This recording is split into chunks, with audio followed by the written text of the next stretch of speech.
Daniel is going to give you a tour. He's going to show you parts of Jerusalem today like you've never seen it before. And that's why it was so important. And Rukshan, this is his first time in the old city, so he's going to experience this for the first time, like in real life. We're going to be seeing basically what the battle is all over. I mean, we're fighting in Gaza, but it's all over this. The Arab world calls it the El Aqsa flood. Everything at some point is all about Jerusalem. Belongs to us, doesn't belong to us, sovereignty, not sovereignty.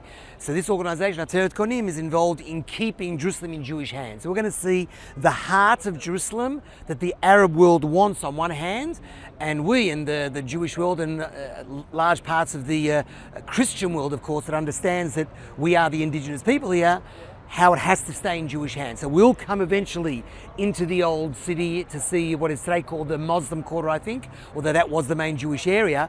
But it's amazing that we're starting here at this Jaffa Gate, because imagine if Hamas would be in charge here to let you maybe go in. Hamas, PA, and ultimately it's all the same. It's just a snake in, there are snakes that hug you and then there are snakes that bite you, but it's all much more or less the same. Because in the year 2000, this was offered to the Palestinians. One of the gates, they were meant to get 5 gates of the old city, including the Jaffa Gate, offered to them. And in fact, he said no. Now, the reality is that the two-state solution was dead already when Oslo first started. The concept of giving away the land of Israel and parts of Jerusalem is absurd. And for what? We'll talk later about, is there such a thing as Palestinian people, which clearly is a very strange terminology. The other thing to really note for everyone is that the area between where we're standing now and the King David Hotel behind us was actually no man's land. Jordanians were on the walls of the old city. This is no man's land, and the place was physically divided. And Jews were forbidden to be not on the Temple Mount, not in the city of David, not on the Mount of Olives, not at the Kotel, and the Mount of Olives Cemetery was overturned. 25 to 30,000 graves, no one's ever going to know, were ultimately destroyed. Zero tolerance of anything Jewish, and Jews were forbidden to be here. So it's really since 1967 that everything has been opened up. Jordanians have gone back to Jordan, and having Israeli sovereignty here has changed everything. And there's freedom for all religions. Christians now come to Holy Sepulchre. Muslims can go to... and we'll see that. We're going to see all of that as we walk around. We're first going to see the big picture. When you're sometimes in a forest, you see the tree, but you don't understand a picture. People have to understand, what the hell are we fighting over? Where is the old city? Where's the city of David? Where's the Temple Mount? That's what we're fighting over. Maybe one thing to see inside the gate, because we're probably not going to see it at the end. It's probably the most controversial real estate. Come. Inside Yerushalayim. Here we are. So what I was telling you, real estate. It's all about ideological real estate. And these two hotels behind, one was a very run-down hotel. The second one was called the Petra Hotel, where not even backpackers would stay. It was so run down. Both of these hotels were owned by the Greek Orthodox Church, and over 20 years ago, Jewish concerns managed to buy them. Of course, the Arab world went crazy because they wanted to take away Jerusalem. What the hell are the Jews buying a hotel and want to make it great again? In fact, there were people even in the church that wanted to cancel the deal. And they said, why are you taking the Christians out? God forbid the Christians should be taken out of Jerusalem. Of course not. However, what they forget to tell people is that second hotel was actually a Jewish hotel built by the Amslak family from Gibraltar, later owned by the Amdurskis, and it ran as a kosher hotel all the way till 1930, till the pogroms. Now, the pogroms is probably the most important point that everyone has to understand. If we're talking about a Jewish majority inside the old city, if we're talking about Jews on the Mount of Olives, in the city of David, in the old Yemenite village, what happened to the Jewish life there? So there were 3 sets of pogroms. 3 sets of pogroms, 1920, 28, 29, 1936, 37, where the Jews were physically driven out of all these areas. I ask anyone in the world, what, so a Jew hasn't any rights to come back to the place that he was driven out from? So that's the first thing we have to understand. The second thing we have to understand, I don't mean to offend anyone maybe from England, but the British have a lot to pay for, because it was actually the British who didn't want to protect the Jews in that period. And what happened was they took the Jews out of the old city because they couldn't protect them. There's even a picture, I have to find it at some point, but there's an amazing picture where they're being driven out of this particular area right here, taken out. Imagine, Avi, you're in Australia and there's rioting. I'm not sure this happens in Australia, but there's rioting in Australia. These days I wouldn't be surprised. Okay, you're living somewhere, in Richmond, wherever you live, doesn't matter. And the police knock at your door. And they say, listen, Avi, there's rioting in the streets, people are being murdered, and there's looting and burning and rape. We're taking you out, we're going to move you to Werribee for the next 12 months till things quieten down. Well, what are you, a lunatic? Stop the people rioting. I'm staying in my house. The British took out the Jews who were living throughout the whole of the old city with a Jewish majority. They take them out and it becomes zero Jews. We're now basically going back home. To be honest, that's not actually such a far-fetched thing. We know in protests at the anti-Israel protests that we've seen over the last couple of years in Melbourne, if you go into the city with an Australian flag, not even an Israeli flag, you see there's one woman that goes there each week with an Australian flag. They remove her from the city for her own safety. It's the same concept, just in a... Look at this. We're standing at this, this is Jews with their little... This could be somewhere in Europe, a shtetl, but it's not a shtetl. It's actually Jews being taken out by the British. A shocking picture. And look at this one. We're standing exactly this place here at the Jaffa Gate. A British policeman ushering the women and children out of the old city because they didn't want to stop the Arabs from rioting. And we lost the Jewish presence here, but now we've come back. We're along the gates. This is the old walls of Jerusalem.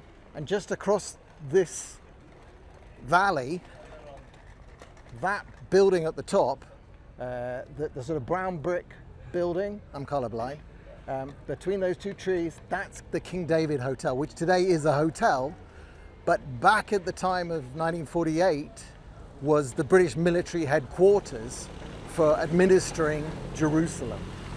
So that'll come up later.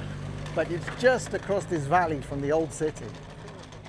One of the most important things really to understand about this between 48 and 67 is, remember, Israel did not have the old city. Israel does not have the Golan. Israel doesn't have Judea and Samaria that I think some people call the West Bank, nor Gaza. Could someone please explain to me, where was the Palestinian people? Where was the Palestinian state?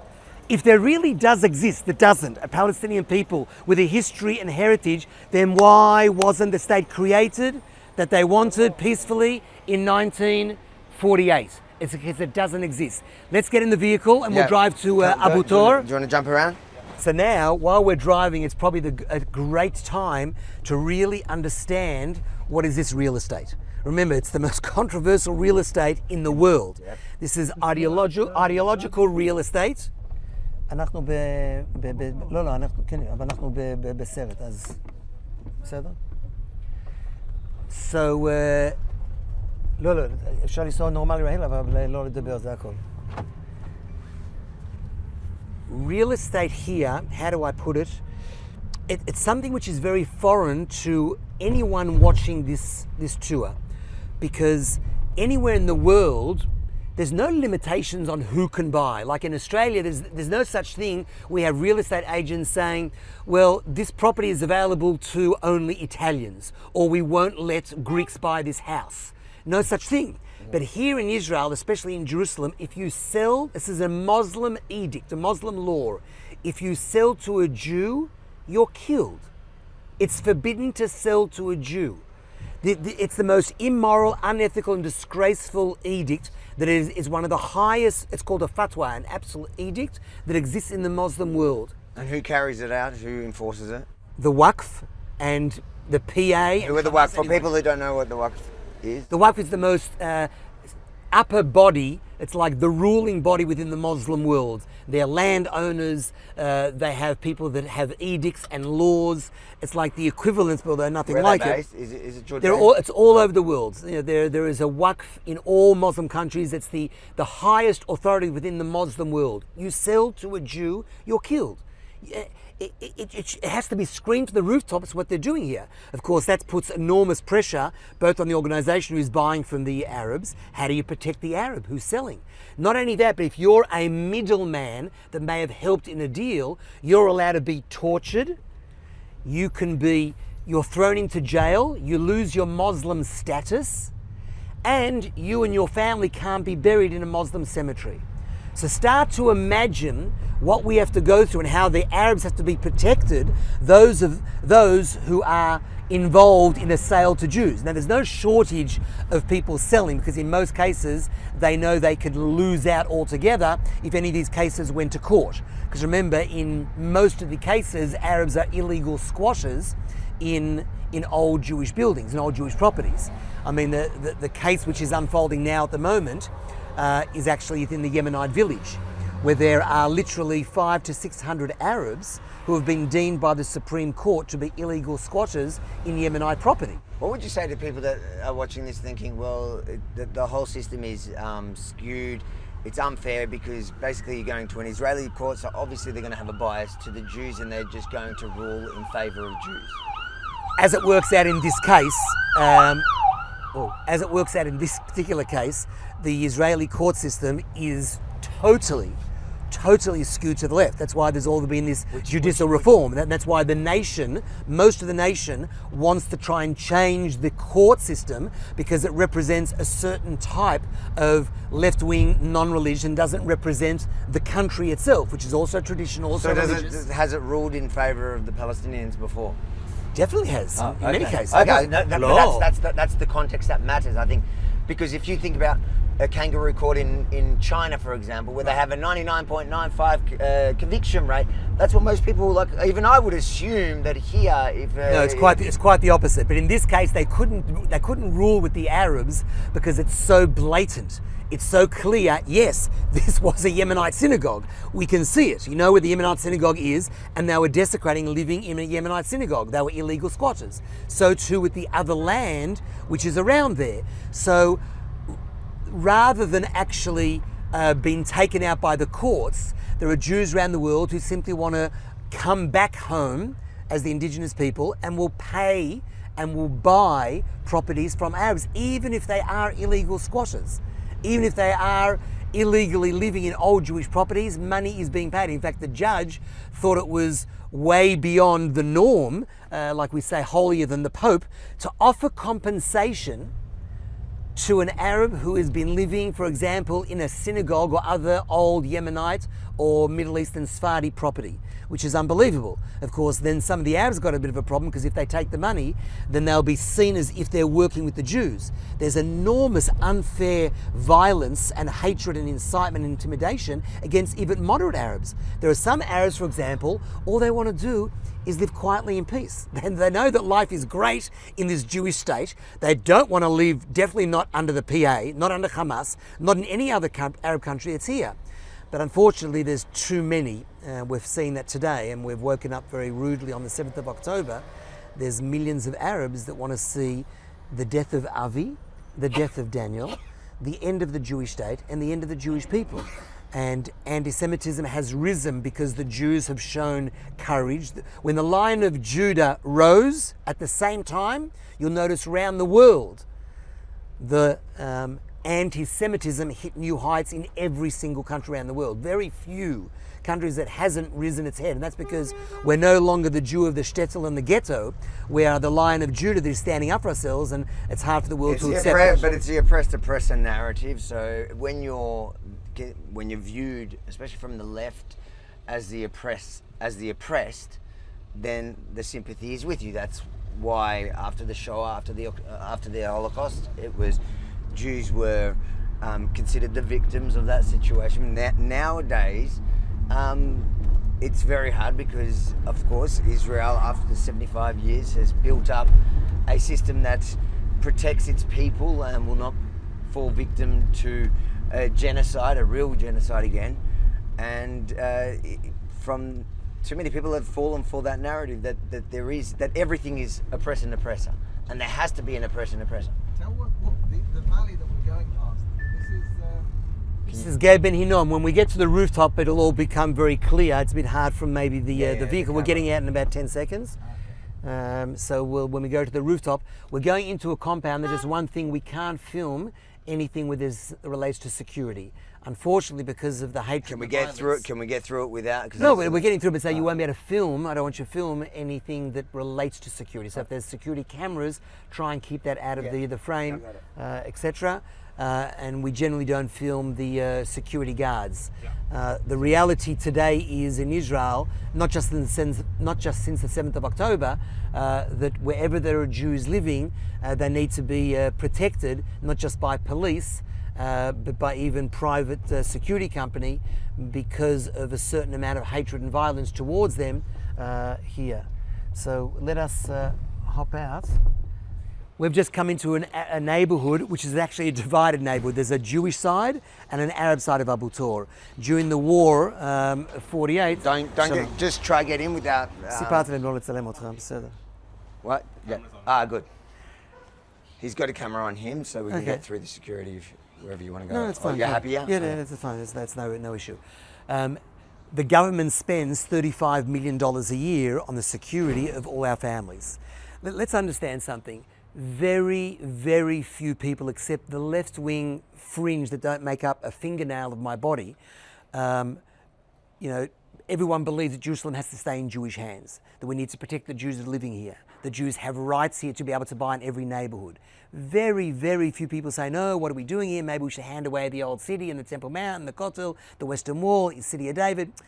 It's not really there today. Definitely not since the 7th of October, where the country in many ways has woken up, notwithstanding the many demonstrations in Tel Aviv and the people that went against the reform, etc. We're going to go talk to them, but we're going to hear from them. Let me ask you a quick question on what you said. When you're talking about the Arabs living in this neighborhood, so half Jewish, half Arab, are they Israeli Arabs? Israeli Arabs. The area of Jerusalem in 1948, it's very important to understand. Remember, we lost Jerusalem. There was the state of Israel, even though Arab nations tried to destroy us and drive us into the sea. We won the War of Independence in 48, but Jerusalem, the heart of Jerusalem, was actually lost. The white flag goes up. Even though we won the war, we lost Jerusalem. 19 years later, in 1967, the Arabs once again, for the upteenth time, tried to drive us out. They lose yet another war, and we get back Jerusalem and the whole of what is today called Judea and Samaria, or the West Bank. Now, for many reasons, which is very sad, there's always been this clash between left and right, right-wing Likud, left-wing Labour Party. What do we do about Judea and Samaria? What do we do about the West Bank? Nothing was ever done about it. Left as a question mark area for all of these years. Well, hasn't been good for the Jews or for the Arabs, even though we've come back home to our homeland. Because remember, from the river to the sea is what God gave the Jewish people. There's no such thing as an Arab Palestine between the river and the sea. That area, nothing was ever done. But Jerusalem, the Israeli government annexed an area and they added it to what was Jerusalem pre-67. There is now a united Jerusalem. What happens is the Israeli government builds big Jewish neighborhoods. There's today 215,000 Jews living in what the world says is East Jerusalem. It doesn't exist. It's a totally united Jerusalem. But there's one part of Jerusalem that the Arab world wants, and that's the Holy Basin. It's the old city, the area around. It's maybe 8% of the whole of what was annexed at the time, because most of it's gone. It's an end of story. It changes on the ground. You can't do anything about it. But in the Holy Basin is what the Arab world wants. Arafat said no to the deal in the year 2000, thank God. And Ateret Kohanim, this organization, is buying back this heart of Jerusalem to keep it in Jewish hands, making sure there's facts on the ground. When we go to the rooftop now, you'll see exactly what I mean.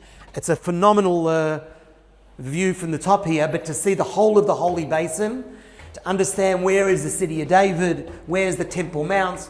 There is no temple, but it's still a magnificent, beautiful view. This is what the battle is all over. When they talk about the Al-Aqsa flood, when they talk about we want Al-Quds, and the Al-Quds a military wing, etc., this is what they want. What they don't understand, and what the world needs to understand, is that the Jewish people, the only indigenous people of this land that have had a connection with the Temple Mount, with the Mount of Olives, with the City of David, for now 3,800 years, we're not going anywhere. And as the indigenous people of this land, only we have sovereign rights over this land. That doesn't mean to say that Christians and Muslims who accept the Jewish state can't live there. Of course they can live here, 100%. There are plenty of Christians. In fact, we get along very well with the Christian world, who are being decimated, unfortunately, by the Muslims wherever they are, throughout the whole of the Middle East, Gaza, Bethlehem. It's not like the way it was. At least under Israel, they find solace, they understand. And the Christian world understands that we're the ones that have come back home. That we're the ones that are here since Abraham. In fact, if you look close enough, you may even see Abraham, Isaac, and Jacob in your mind. And the kings that walked around here. The city of David slopes down from the Temple Mount. There's the city of David, that little mountain that slopes down from the old city walls. Of course, the place where the Golden Dome is a place for the Jewish people. It's the center of the Jewish world. That's where, of course, the Holy of Holies was, one of the chambers of the temple, the first temple and the second temple, both of which stood, of course, hundreds of years before Muhammad was even born. So it's the site where Abraham didn't sacrifice Isaac, which I keep... The rock. Very few people know that Mount the rock Moriah. underneath it is Mount Moriah. Correct. It's called the Dome of the Rock for that reason. In fact, according to Jewish folklore and the source and tradition, that's where the world was created. From that primordial rock of Mount Moriah. Adam and Eve had their first encounter was there. Cain and Abel had their disagreement there. Noah, when he leaves the ark and comes to Jerusalem, sacrifices from there. And as we just heard, of course, the attempted sacrifice of Isaac, it's on that which is under the Dome of the Rock. In fact, that was only built there by Abd el-Malik around the year 700 CE, because they knew the importance for history, for monotheism. And the Arabs don't even actually pray there. They pray in El Aqsa, which is the grey dome. But that's the Temple Mount. In the background, you've got the Mounts of Olives, the city of David, which is today half Jewish, half Arab. Phenomenal tourist centre, archaeology. Wasn't there something that Marco Rubio opened there this Just week? now? Yeah. Are you going to show us that in there? Well, we don't go in this. we're We not don't go to the So city of David. just for the viewers, The city of David, just understand, the city of David is outside the walls of the old city today. Once upon a time it was inside the walls, today it's outside. But it's just been opened up because we discovered recently the original reservoir or pool of water at the base of the city of David from 2,800 years ago. And the road that went from the pool all the way to the Temple Mount. Of course, the Muslim Arab world, they hate these archaeological digs. Why? Because it shows who was actually here. There's no such thing as a Palestinian or Arab people. In fact, even the word Palestine, it drives me bananas. They've stolen the word Palestine. Palestine, according to the world, the arrogance was it from Philistines? Is that right? Initially came to the Philistines. They never want to attach themselves to that because they're obviously from the Greek islands, but the Philistines in the biblical times were because they wanted to wipe out any reference to what's that. But even in our times, forget the Philistines. Even in our time, 100 years ago, to this day, the French and the English called the whole of this area Palestine equals the Jewish national homeland. In fact, and San Remo, they gave away 2/3 of that, and they created Jordan. But really, from the river to the sea is for sure part of the Jewish national homeland. And so when the Arabs think they can take away and rewrite history, you've got to stop for a second and understand what is the truth and say it the way it is. This whole land between the river and the sea belongs to the Jewish people. We're the ones with the 3,800-year-old connection to this land. Kings, forefathers, the Christian world understands it, the Jewish world understands it, and the part of the Muslim world is starting to wake up and realize that we are the son of Abraham that's got this area. So there's the city of David. With the road, which you don't see because it's 12 meters underground. You've got the Mounts of Olives in the background, but it's not just there horizontal Jews that have been buried for generations. We've even got a Jewish neighborhood on the Mounts of Olives. A Jewish neighborhood, people alive. The whole world said, no, it's never going to happen. No, no, no. It was discussed in the United Nations, the EU. But today there's a Jewish neighborhood on the Mounts of Olives. Now, opposite, on the other side of the valley, you'd like this as a Yemenite heritage. Yeah. The other side of the valley, Yemenite Jews came here in 1882. Now, we're talking about a time where there wasn't a single Arab living there. There are pictures and titles to prove it, and I love it sometimes. These Arabs, they talk about, we've been here for hundreds of years. There was nothing outside the wall of the old city till 1860. Nothing. It was just the walled city. Sultan Suleiman redid the walls of the old city till 1860, zero. And then there's Mea Sharim, a religious area in 1874. You've got the Russian compound in 1860. And Yemenite Jews who believe the Messiah was coming, maybe someone from your family, came here in 1882. At its peak, there are 150 Yemenite families living here. Sephardi families moved in, like usual. And as Mark Twain saw in 1867, when the Jews start building up things, the Arabs also migrate because things are looking good, quality of life goes up, and they came and they also lived here. And then came those pogroms. Then came the pogroms, and what happened was the Jews were kicked out of this area, the British took them out, and there wasn't a single Jew in the Yemenite village of Shiloach until 2004. Ateret Konim is able to go back to the Yemenite village, and what I would call the pinnacle of the revival of Jewish life there was the synagogue. There were a number of Arab families living in the synagogue. I don't know how long you or I would last if we were living in Preston or in Collingwood in some 100-year-old mosque. Probably not too long. But 5 Arab families were living here. Some of them made a deal, and I can't go into the details of what happened. And those that refused to leave, there's no way that the trust could allow Arabs living in a synagogue. And the Supreme Court of Israel ruled. In fact, you can see the synagogue right in front of us. Behind this new building, there's 3 domes. If you look straight ahead of you, first of all, I'll tell you what, go to the tall building at 12 o'clock. At 12 o'clock, there's a tall building, 6 stories high. It's straight ahead of us at the bottom of the other side. As you're starting to climb up the other side, there's a building 6 stories high. That's the first building we moved into in 2004. To the left of that building is 2 orange roofs. Then there's a beige building, and then there's the eyes of intimidation. Throughout the whole of the neighborhood, you see the green eyes in the blue paint there. They are, the Arabs have painted, and a German painted eyes. We're looking at you Jews, we know what you're doing. Our eyes are on you, our eyes are on the moderate Arabs. Now to the left of those green eyes with the blue. So you say that it's intimidation of the moderate Arabs as well as the Jews? Well, the truth is, some Arabs have told us that it's against the Jews. We're looking at what you are doing here. We know what's going on. Our eyes are on you. According to other Arabs who have spoken to us, say, no, you don't understand. This is a quiet threat. Don't work with the municipality. Don't work with the authorities. Hate the Jews. Do what you have to. Don't work with, our eyes are on you, moderate Arabs. They're throughout the whole neighborhood, eyes of intimidation. And the synagogue, which is being restored now with those 3 white domes, was literally to the left of them. All around, as we drive down and around, you'll see it even more so.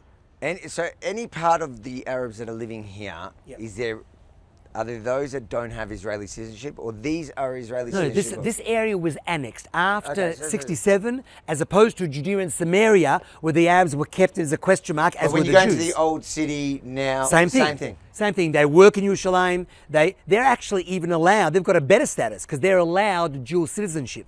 Jordanian and Israeli. Okay. It's a special Jerusalem status where they can choose whatever they want. It's even better. In Judea and Samaria. Are they different are they different in terms, because they do have that dual citizenship? Is the conflict hotter in Jerusalem and other Israel? Because we often talk about the Israeli Arabs in general around the country. Are they a different kind of, I guess, breed, or is there a different reality when it comes to the Arabs that live here that do have Israeli citizenship compared to, let's say, Israeli Arabs that live in an Arab village up in the north? There's 2 types of Arabs in Israel today. What I call Israel from the river to the sea. There are those Arabs. There are Arabs who are living in Judea and Samaria. That's a question mark area that has to be decided. Hopefully we will annex the area and be good for the Arabs. Those are not part of the 20% that make up Israel. No. Now within Israel, which is Israel proper, so to speak, although I think the whole is Israel proper between the river and the sea, you've got Arabs living in Lod and Ramleh. They are regular, everyday citizens. If you go So my question is, the ones here, are they like Lod and they're the same things. The only difference is that if you still kept your Jordanian citizenship, if you want dual citizenship, you don't vote in the national elections, you only vote in the municipal elections. So you control your life here, but you're not in the national elections. But they have all the rights like anyone else. If you go to the Hebrew University, there are residents from here who are lecturers and students. If you go to the Hadassah Hospital, there are residents from here who are doctors, nurses, and patients, just like every Jew. No difference whatsoever. So the percentage here that identify as Palestinian as opposed to Israeli that's something else. That's something else altogether. When you're talking about their feelings towards the Jewish state and how they accept or don't accept. That's what I'm asking. That's another story altogether. I don't think there's ever been a survey done what they really think. Anecdotally, do you feel like there's a difference between the average Arab that lives here in their personal identity compared to those, let's say, in the north of Israel, that live in Israel proper, that's, I guess, much less contentious? I don't know the numbers, and I don't even hazard a guess. Okay. All I know is that there's no shortage of Arabs that want to see the end of the Jewish state, and they live within Israel. That's for sure. This argument, there's not that much of a difference between the Arab who lives in Gaza and his cousin who lives in maybe in Lod. And we got that proof a few years ago. Remember when we went into Gaza 5, 6 years ago, and suddenly everyday Israeli citizens. But there are obviously there are villages which are Christian Arab inside of Israel. They love the fact that we're here. They know that we protect their rights. But I think it's important for the viewer to understand that when we're saying Arabs, we're talking about. You got to be very careful. Christian Arabs versus Muslims. I'm talking about the Muslim Arabs who have got cousins in Gaza, who've got cousins all over, that don't necessarily love the state of Israel. There's plenty, of course. I met recently. This was the most. My mouth was open for this. I met someone from the Arab Emirates. I can't say exactly who and where he came from. Someone relatively high ranking. He came actually incognito into Israel because of the way the Arabs treat the Arab Emirates, because the Arab Emirates have accepted Israel. And he was saying, listen, Daniel, I want you to understand before we even start going around, I believe you are the true son of Abraham. Now, the other sons of Abraham, like me, we got blessed with many other lands and oil and whatever, we're fine. And he says, there are millions of Arabs like me who believe that you are the true son of Abraham between the river and the sea, the Jewish people, the sons of Abraham. He says, your problem is not with me. Your problem is that there's millions of Arabs, even within Israel, that want to see the end of Israel. We have a problem. It's not easily solved. But one thing is for certain, handing away God's given land to the Jewish people and not acting with strength and conviction, you're in trouble. Not everyone watching this would be religious. There are probably plenty that are Christian or Jewish or whatever. Even Muslims, if they read the Quran, their own religion states a lot of that. But people that are not religious and don't really rely on the religious argument of it, do you still think that these arguments hold up? And if so, why? Like, is it important? Why is it important?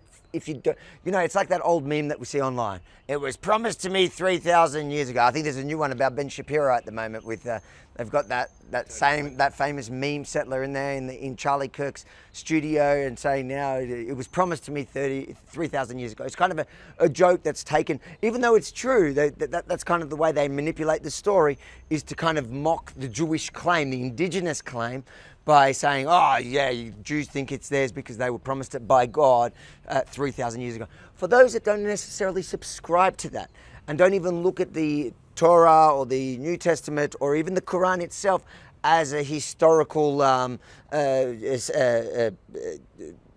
record, a true historical record, what would the argument be from your perspective?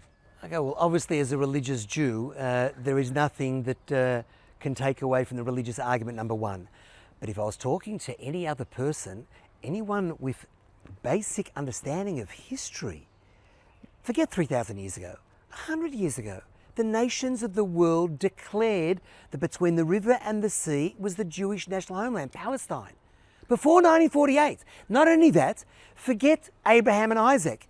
If there is a group of people that want to kill you and you destroy them and you win your war, you don't have rights for the land? Then who does have rights for the land? If it's not first of all, we are in a religious war. This war is not over land. Of course. Israel tried to give away, but the left wing in Israel made the absurd mistake of thinking that there's maybe land for peace. Let's hand away this homeland and everything will be okay. We end up with hundreds of thousands of missiles in our back doorsteps on regular basis. That's in Gaza, but some people will argue that it worked in Egypt and it worked in... Well, Egypt was over just an empty bit of land, and at the moment, it's a cold piece. Sure, but it's a different... It's not like Israel's going there and sipping coffee in Cairo. We're not loved by the Egyptian people. It's a cold piece, and I'm glad that it's held up, but having a new leader in Egypt with the Muslim Brotherhood with weapons that they've got in the Sinai puts us in a precarious situation. That's not what you'd call true peace. Land for peace doesn't work. There was a war in 48, we won the war. There was a war in 67, we won the war. There was a war in 73.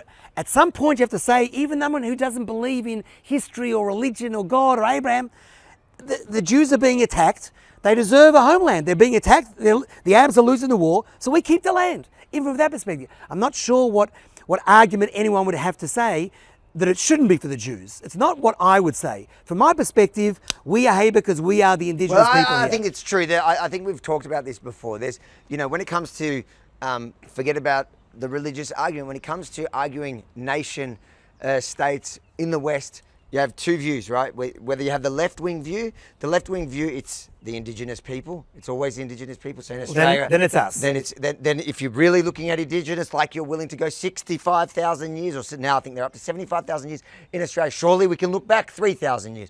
So then it does fall on the Jews. The second one, which is usually the conservative perspective, is if we conquered it and won it fair and square and we control it, then it's ours. Again, that would fall on the state of Israel. So in either case, however you're looking at it, this land belongs to the Jewish people. There is absolutely no argument, no logical, historical, religious, moral, ethical to say that this should be the land of any Arab people. It doesn't exist, which is why, of course, I should have bought the book at the time. They sold thousands of copies on Amazon about the Palestinian history and heritage. It was empty. And then, of course, the Muslim world went berserk and threatened Amazon to stop selling it because the pages were blank. It was an interesting publicity spin, but there is a certain truth behind it. I mean, with all due respects, there's never been an Arab-Palestinian people. Yes, there have been 17. But they've existed. Who exists? No, I've heard the counter argument. They go, well, those people are here, so they have rights. So do Christians have rights. It's not sovereign rights. No. The argument that they make, the counter argument is, well, they're here, and families have been, whether it's a generation, 2 generations, 10 generations, they were here. Where did they? So the question is, where did they really come from? That's really what people are asking. Jordan. We know where they came from. Jordan, Egypt, the whole of the Muslim country. I mean, as soon Mark Twain said it. Which is what you said before. They came here. Mark Twain saw it in 1867. First of all, I love it. The internet site set up against Mark Twain because he was the one that said, "Oh, there's nothing in the country here. There's just some cats and some empty deserts and hardly anything." The grand Jerusalem from Solomon's times is gone. Of course, the Arab world hates that. That's why there's internet sites against him, saying that he never left the hotel, he sipped wine and ate cheese. He saw what was here. The Jews came back here. We've built it up to be a successful, thriving, moral country that is a light to the nations, and many people understand that. I want to say, all right? Can you hear me? I'm making it louder, yeah. Just while we're standing here, I don't know if to make sure it's not peaking, so let them know. I don't know if the camera can pick this up, but when we're looking this way, we're looking basically straight at Jordan. The first ridge you see is Israel. It's in the distance. We can see it with our eyes, and the camera can probably pick it up. The next ridge is Jordan. That's after the Dead Sea, right? Very, very close. In fact, now that you're pointing it out, really important, everyone can definitely see from here, if you zoom in even, there is a concrete barrier that runs along the ridge of the mountain.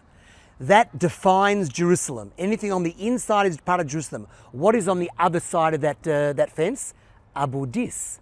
Now, Abu Dis, for the extreme left-wing lunatics in this country that thought you could hand away land, everything will be okay with those who want to destroy altogether, that was going to become Area A. Total Arab control, like Gaza, like Ramallah, Gaza City. Could you imagine a Gaza City a few meters away from the Temple Mount, the city of David? They used to shoot shocking rifles from there to here. You wouldn't need missiles. Yeah. Missiles. I remember I met some American family who said, well, we can't go to Ashdod and Ashkelon because maybe there are missiles that go 20, 30 kilometers from the Gaza. Forget missiles from here. If that was already Area A, in fact, the Palestinian Parliament House is behind, you can see it. Today it's empty. It's right behind the fence there. Because when Arafat said no to the deal that was offered by a left-wing prime minister here, by Barak, in the year 2000, that's when everything went dead. We're in charge on the other side. It's part of Judea and Samaria, yes, or I think the world calls it the West Bank. It's going to be decided what to do there. But there's police, there's army, there's control. When we show strength and strength of conviction, there's nothing that can happen to us. Nothing. And if so long as we act in accordance with our covenant and ethical with God, then it doesn't matter what the world says. United Nations has made a decision now for 142 versus 10. You think it makes any difference here on the ground? 142 nations said the Israel shouldn't exist from the river to the sea. that there should be two states here, that we should be giving Hamas, the PA, the Palestinian people that have never existed as a people, a state at the expense of a tiny Jewish state, which is 1/7 of the whole of Victoria. It's a tiny area. That should be, even from the practical point of view, you can't have two states between the river and the sea. There is one state here, the Jewish state, the state of Israel.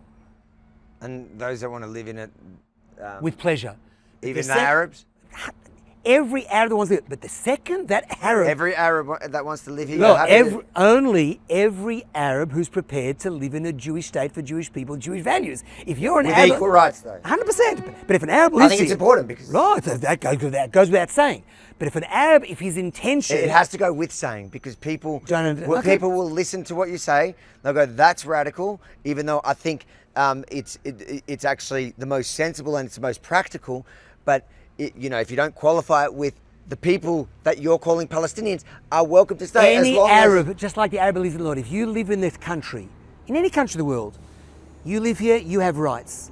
However, if you're an Arab living in Israel, Jerusalem, Lord Rabbah, and if your whole life is based on a Hamas-like, PA-like, destroy Israel, throw Molotov cocktails, stab a Jew. Well, that's the same. I think if you In come any to country in the world. if you come to Australia, I think Senator Payman that's celebrating Charlie Kirk's murder because of a political opposition. I think those people should be kicked out of Australia, and I think the same should apply to any. Their citizenship should be revoked. It's not straightforward for the families living here, of course, because there's still way too much animosity. I think it'll be another few generations, maybe now with the switch of concept since the 7th of October, of Israel coming down hard and not allowing a violent Arab enemy on our back doorstep. There'll be a change in the Muslim world. The guy from the Arab Emirates, his kids are brought up to accept the fact that there is a Jewish state. And when there is a change at the kindergarten level, you bring up a generation. Today's generation of the young kids, all you have to see is, the pride that a young 9-year-old boy felt on the 7th of October, killing and massacring and burning and raping the Jews. This generation is already gone. We have to somehow start afresh. De-radicalized, which is kind of what happened after Nazi Germany. But it takes time. Next generation. But that's something that will happen. We're driving down, by the way, now. It's a shortcut past the Yemenite village in the city of David. There is a beautiful biblical farm here that people can come to and learn about farming in that period. There's a massive, as you can see, there's going to be a chairlift coming around here very shortly to get the public to the old city in the Western Wall of the Temple Mount a lot faster. But a beautiful area that's being redeveloped called the Valley of Hinnom, as we drive down towards the old Yemenite village of Shiloach, where today, by the way, we've got 43 families. Notwithstanding the edict that an Arab is killed, there's enough things that we can do to protect them. We sometimes move the Arabs overseas. We have certain things that we do in court also, without going into detail. And sometimes we use a number of middlemen. One Arab once said to us, "I'll sell you the house, but I don't want any Jew to move in for 7 years." So we have a number of Arabs that work with us that maybe go into the building, and 7 or 8 years later, we move into the building, and there's no connection with the first Muhammad or Ahmed that may have sold it years beforehand. So we do everything necessary to protect the Arabs, the middlemen, etc. We're now at the base of the city of David. The base of the city of David, and opposite, you'll see very shortly, the eyes everywhere. I actually met, she was a German artist that was brought in by a radical left-wing group here in Israel called Ir Amim, paid for, and she was painting all these eyes throughout the whole of the neighborhood. In a second, we'll stop for a second for maybe he'll open the door for you to look across. And if you look at 3 and 4 o'clock, you'll see the synagogue and the eyes everywhere. עוד טיפה, ותפתח את הדלת אולי. זהו, תעצור. Look back. Right, he's going to open the door. Where is the eyes? Right, look at, if you Oh, want to. up there. Look. Everywhere, they're everywhere. Do you see it? Stand tall if you can. You'll see the synagogue at foot, right? You see the synagogue with the 3 domes?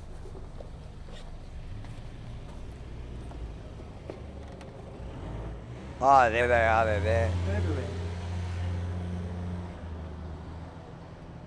And the synagogue, you're too low down, but the synagogue, you can just see the synagogue. If you stand on your tippy toes, You see there, the three domes? Oh yeah.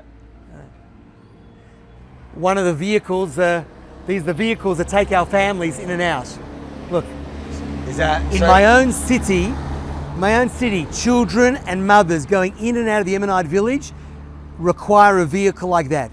Do you know how absurd that is? That in my own capital city, the heart of Jerusalem, because of Arab hatred, violence and intolerance, we need special vehicles with this because one time they threw down a washing machine from 3 stories high, slamming onto the vehicle. At the base of the city of David, a huge archaeological dig. Yeah, it's covered. And there are stairs that were already found. There are stairs that go down to an ancient pool, and there's a road that goes from here straight to the Temple Mount. This is the base of the city of David. So what did? So he opened up basically the road. Freedom a few years ago. But why is it so controversial? Because I read, like, why was that such a big thing? That was because someone from America are accepting the fact that the city of David, which is the heart of Jewish. East Jerusalem, That's what it is is. inside is Jewish and shows the historical connection. 3,000 because this would be an area that when it's This is reported under in Australia, under it would be- contention. yeah. Contention. This is the They would heart call of this occupied. occupied East Jerusalem. City of David, occupied East Jerusalem. Mind you, King David occupied this area From who? from the Jebusites. Okay, so he occupied it. Joshua occupied Israel. So what? They've taken even the word occupation and made it into a horrible word.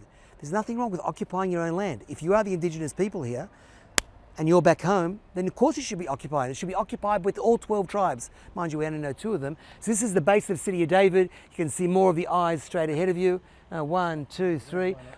We today have got Jews who've moved back to the top part of the neighborhood. It's called the Shiloach Heights. In fact, there's a Magen David all the way there with the 4 balconies. If you zoom in, whatever, there's the Israeli flag at the top there, Israeli flag at the top there.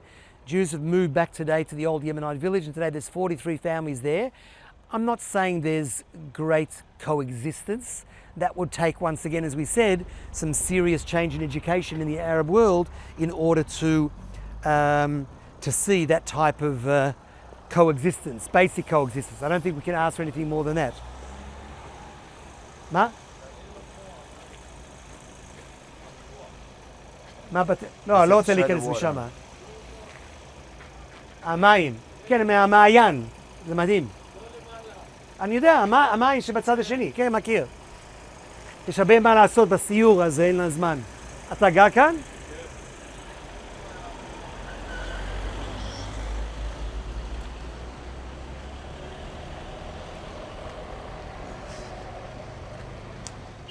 So that's an Arab that lives here, and he's trying to help you with your tour to show us more stuff. He said if you wanted to feel the water that flows out from the I spring. understood that, but what I'm saying is, I didn't feel any kind of. You won't, because you've got the best weapon in the world. What's that? Your camera. Okay. So you say on a normal day he wouldn't have been that polite? No. No. So you think he's acting for the Let's say more than likely not. I've just seen it too often that a person like there are some very radical clans in the Yemenite village of Shiloach that have been arrested tens of times by police for attacks, etc., against the I went Jewish with families. you once, but I could see in their face, and we had the cameras, and they didn't care. This guy seemed. There's always going to be some that just want to be nice, but in the main, I'm only saying that from experience, that someone who can be exceptionally violent, the second he sees a camera, suddenly he's all a different story. Innocent. Yeah, it's more of the vehicles. This is where they more or less hang out before they drive to the. בסדר, אתה תיסע, אני רוצה לאט, אני אגיד לך. This is the. We're driving up the middle of the city of David now. We'll come out in a second to the walls of the old city. All of this, in the eyes of the world, it's East Jerusalem, which is a little bit of a joke because since '67, every Israeli government, left and right, has united it, has made the city better for Arabs, whether they be Muslim Arabs or Christian Arabs. It's another world today. You can't compare the way it was under the Jordanians, the British, the Turks. Even if you go back further to the Mamlukites and the Crusaders, I mean, Israel, it's a flourishing, beautiful city that is with freedom for all religions today. In fact, the only people that may be a little bit, affected is actually the Jews. Why? Because the Jews were hassled for many years, even going to the Temple Mount. Jews are limited to go to certain places. It's But the Muslims are they allowed to go to the Western Wall? Yes, of course they do. Huh? They're not interested, but they do. In fact, recently they were very angry that the Americans went to the Western Wall because they claim now, slowly but surely, they claim a lot of things. They claim the Temple Mount, but now they claim the Western Wall belongs to them, that it's a holy Muslim site. Why do they claim it's a holy Muslim site? Because Muhammad, in his dream, remember, Muhammad never came to Jerusalem, but in his dream, he flies on a winged horse from Mecca to Medina to something called the Outer Mosque, that until about 1,000 years ago was a place in Saudi Arabia, any case, El Aqsa. But now it's become very politicized and they say it's Jordan. So when he came on his winged horse in his dream, he tied his winged horse to a fence. And the fence near the mosque in El Aqsa, they claim today is the whole of the Western Wall, therefore the Western Wall belongs to them. Oh, yeah. Which, so listen, you can create any narrative you want if you say it loud enough, you've got enough money, then anything for them becomes the truth. Jewish quarter is, by the way, only 1/9 of the whole of the old city. There was, and this is a very important historical fact, not Abraham, Isaac, I'm bringing you closer to our period. Who came up with the maths calling it a quarter then?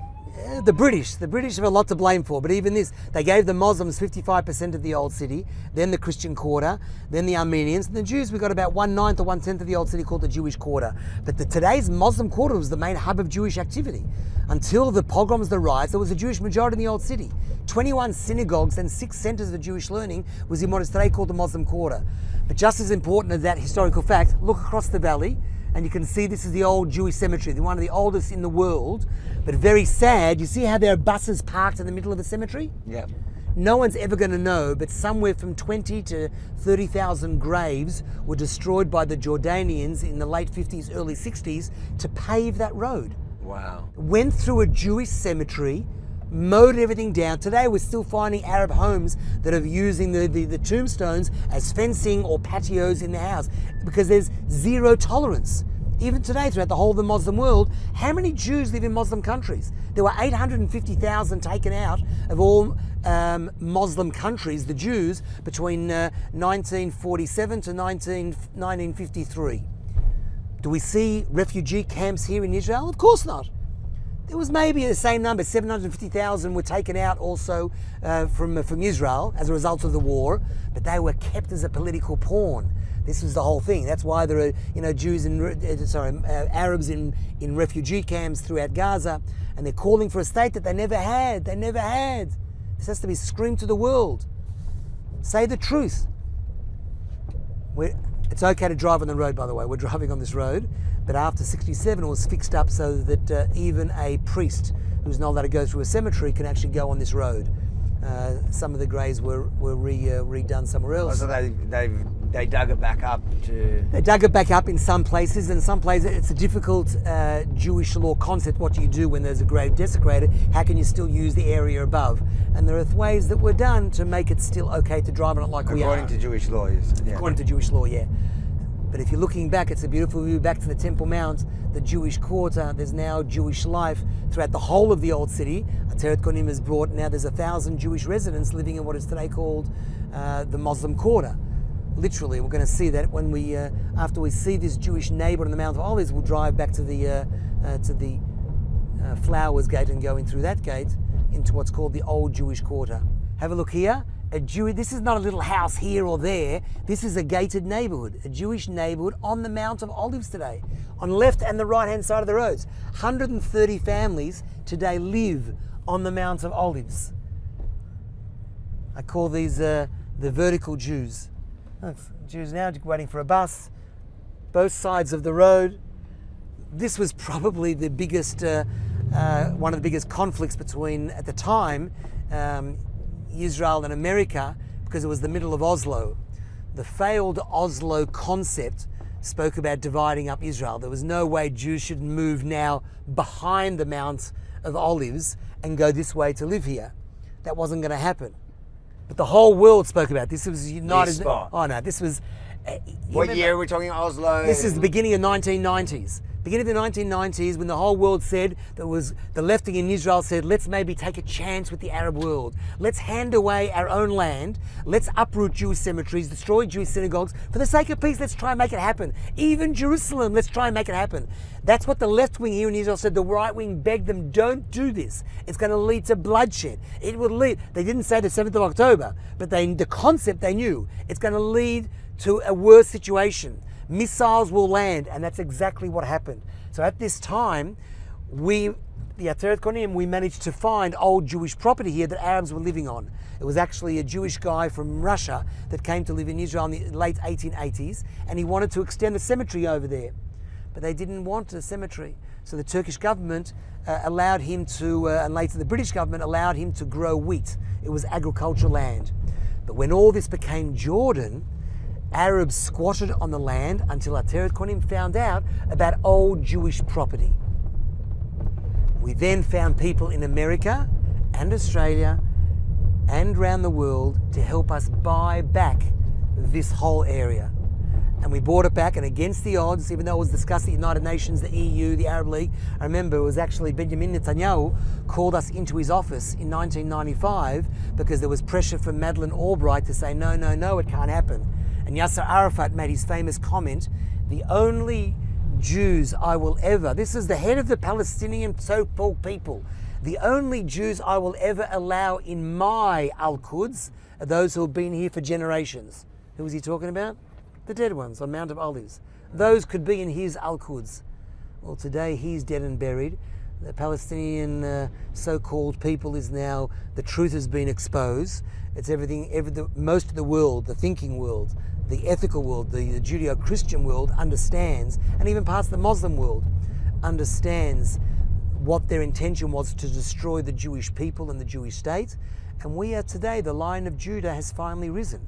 That's what this whole thing is about, the 7th of October, is waking up the 40% of the country that thought you could hand away your land to a people that don't exist for the sake of peace that wasn't real. It's not real. I'm happy to make peace with every Arab country like the Arab Emirates, but not at the expense of this tiny Jewish state. That's not happening. So we're going to go now, if it's okay, we're going to go into the old city. Let's do it. Via the Flowers Gate, and then we'll walk through some of the alleyways and go to rooftops, see some of the revival of Jewish life there, thank God.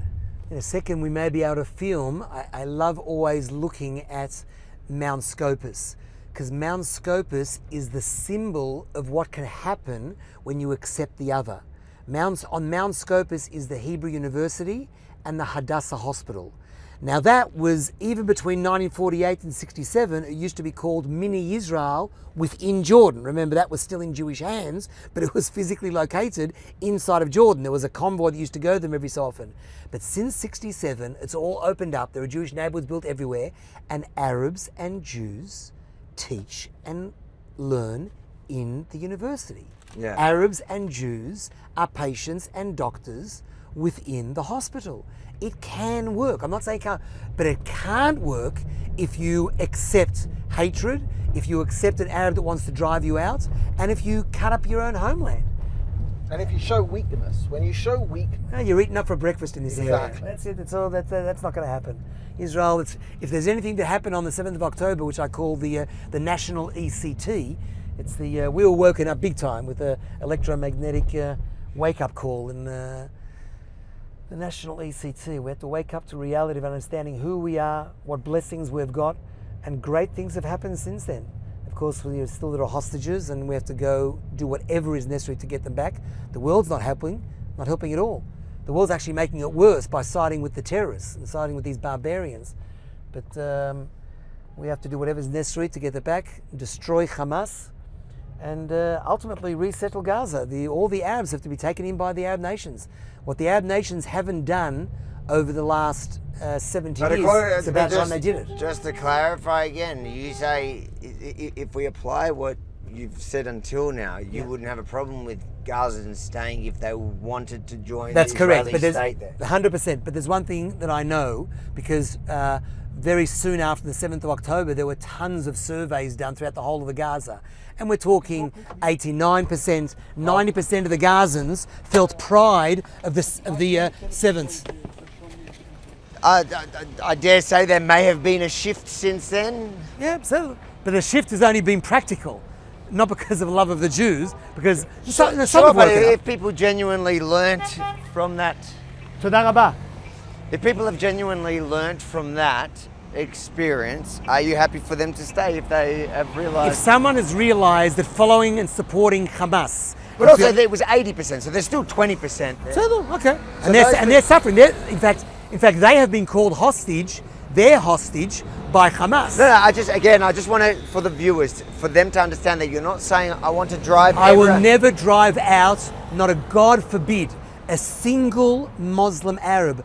I want them to be here. This country is a Jewish state for Jewish people. It's not a multicultural democratic society, but within the Jewish state there is 100% room for anyone that accepts that Jewish state. I say that and stress that.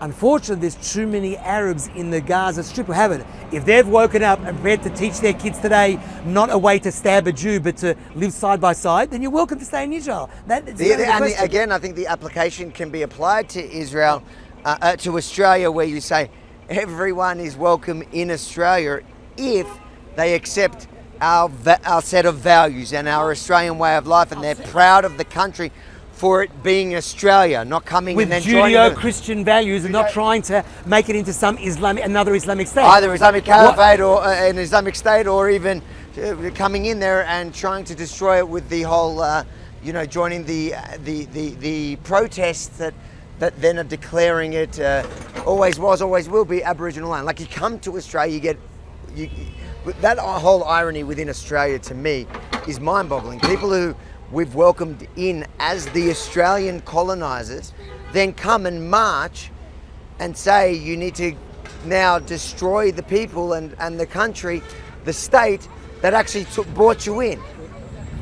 And so I think there are things those concepts, I would apply it across the board, like we said before.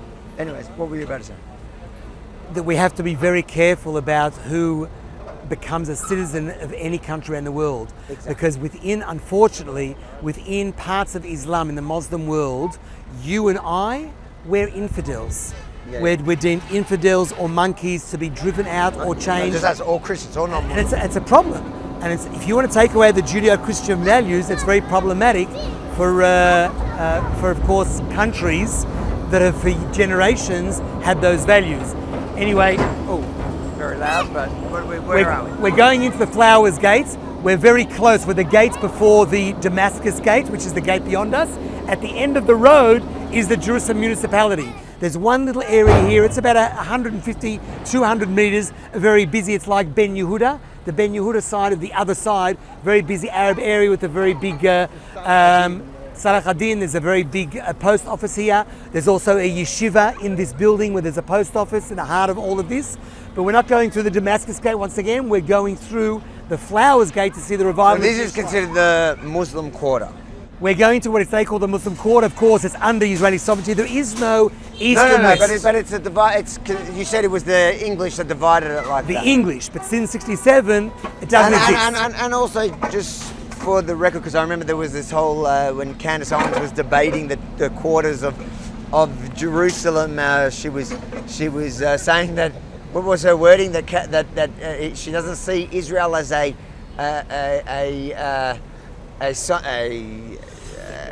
what? No, as a light of I can't remember the exact paraphrasing here.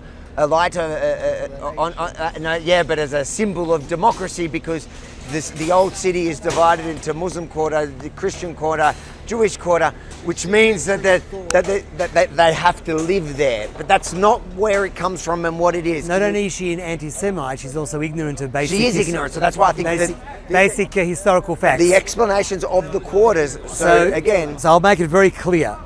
In the 1800s, Jews and Arabs are living together in the old city, which the whole of Jerusalem was only the walled city. There was nothing outside the walls till 1860. Behind us there. Doesn't exist. The walled city is all of Jerusalem till 1860. What we're going in now. What we're going to now.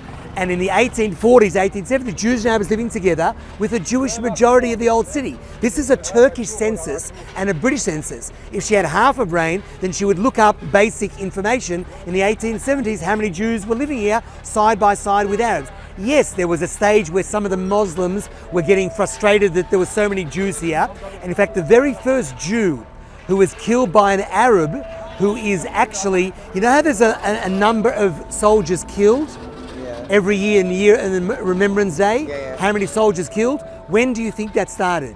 People think it should start the very first soldier killed in 1948. No, the count started in 1851 when Rabbi Avram Shlomo Zalman Tzurek, before the State of Israel, a Jew was murdered by Arabs, Muslim Arabs, here in the Old City for being a Jew and wanting to rebuild the synagogue called the Churva that existed from the 1700s.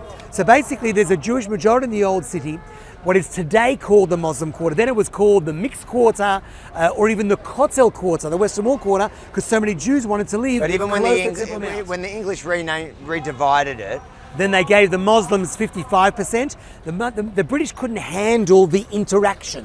There was pogroms, there was riots, and they sided with the Muslims. So they gave the Muslims 55%, then the Christian quarter. The Jews got approximately 10% of the whole of the Old City, called the Jewish quarter, not physically divided by barbed wire or walls. So today when the Jews have it, it's one city, and it's just a geographical thing divides us in, and you tend to get the Muslim market or the Muslim areas in that side, then the more Jews are in the Jewish. But it's totally intertwined, and now it's even more so because we've gone back. People can live in any of them. You can live in any of them. However, it's difficult for a Muslim Arab to sell to a Jew. Sure, because that's the opposite of what Candace Owens was implying. There are Arabs that are being killed. Landis, what is she? For them selling. For them selling. They can live in the Jewish quarter. They can live in the Christian. They don't ask to. They can theoretically, if they wanted to. They could buy anywhere. There's no. No. Okay. That's all. I just wanted to clarify for those that are. This is good. Well, we just spoke about it. I probably should have done here, but it doesn't matter. Here's the map of the Old City. This is the whole of Jerusalem till 1860. We started at the Jaffa Gate in the very beginning. We've just come into the Flowers Gate, also known as Herod's Gate. This is the Muslim quarter of today. Okay, I'll draw it again. That's the Muslim quarter today. The British gave them 55%. Something like that, maybe more. Then you've got the Christian quarter, and then you've got the Armenian quarter, and the Jewish quarter. If you don't even include if you don't include the Western Wall, in the southern excavations, which is under Jewish hands, then you've got the smallest area called the Jewish quarter. But the old Jewish quarter, where Jews used to live before they were kicked out in the pogroms, the riots, that's the work of Ateret Kohanim, ideological real estate going back to the old. And today there's 1,000 Jews throughout this whole area, gone back to be close to Temple Mount. I believe in something very simple. Every person should have a right to buy freely and to live securely in any neighborhood anywhere in Jerusalem. That hasn't been happening because of the hatred and the intolerance of Jews towards, Jews walking around. See a family, she's walking around. There are cameras throughout the whole of the area which you can't film, but I'll just tell you about them. There are cameras everywhere, 300 cameras. In fact, unfortunately, 2 seminary boys were murdered about 19 years ago before we went to the police and said, listen, there's got to be a certain amount of safety here. And that's when they built a massive surveillance system where they're looking non-stop every day. This is an example of has a mezuzah. You see that? It's the same mezuzah that you had at the front. Every building has a mezuzah. It's with holy scriptures on the inside.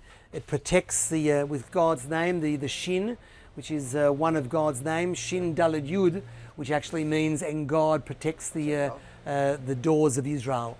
And every Jewish home basically has one, a Jewish compound. Here there are 2 families living. There's in-house security, there's a playground. I call this area the country club of the Old City because it's one of the only areas where the families, there's about 36 families all living within a 2-minute radius walk from here. So they can come here. There's a nursery here for the kids and a playground that the kids can play at. We have about 50 of these compounds throughout the whole of the Old City, all part of this revival of Jewish life. Well, just to remind everyone, we're walking through the old Jewish quarter, which is today called the Muslim quarter. 300 cameras throughout the whole of the Old City. and we're going to different compounds and Are there places. incidents here, in recent Nearly times? no. Nearly no. Nearly That's no. because of the security structure that they set up. It's not just because of the security structure, it's because we've got 1,000 Jewish residents now living here. It's strength of numbers. The last time there was a serious incident here, one of our rabbis was murdered actually. It happened on Simchat Torah. There was a woman whose husband was just murdered by a Muslim Arab, and it happened under a building where the rabbi was living. Yeah. The rabbi grabs his gun, his wife quickly follows him downstairs, his kids are watching from the window, and as he comes out the door, the Arab is still waiting behind the door, stabs him. The wife is screaming and crying, the kids are smashing on the window and crying upstairs. The father's rolling on the ground. Unfortunately, before the Border Patrol police could get there, it was too late and the rabbi was killed. 7 years ago, 7 or 8 years ago. So that's the last major incident here. Yeah, in this area. There was another South African guy that was a tour guide that was murdered in the Shuk about 2 years ago or 3 years ago. In the Shuk but otherwise very, very quiet. So the Shuk here, Rukshan, is the old city market. That was the one I described to you, which is mainly Arab. Yes, yeah, but everyone was. It's a regular touristy shuk. Yeah. A massive building. It's a huge building now in Jewish hands. It's a beautiful building. In fact, this whole area, there's one building here, 1, 2, 3, and 4. It's in some ways, it's like the Jewish Quarter. Depending on how many families live there, this one was owned by the first banker in Israel that came in 1835 from the Valero family. This is perfectly built for me. You can tell I'm indigenous to this place by... Go stand is only a photo. Yeah. Of the height. This is proof that I am an indigenous... Your cousin's town planning. Top to bottom. All about the Yemen. Well, you're coming into the most famous and most unique building inside the old Jewish Quarter. First of all, you don't see buildings like this anywhere with this type of stone and entrances and archways. Some Turkish... they haven't covered it over, they've left the original. But some Turkish commander or officer, someone high-ranking lived here, he tied his horse here when this was outside. It's today basically back in Jewish hands. We have 4 families who are living here. And as I told you, the families refer to it also known as Bet Nehemiah, in memory of Rabbi Nehemiah Levi, who will see the place where he was murdered the next stop after this.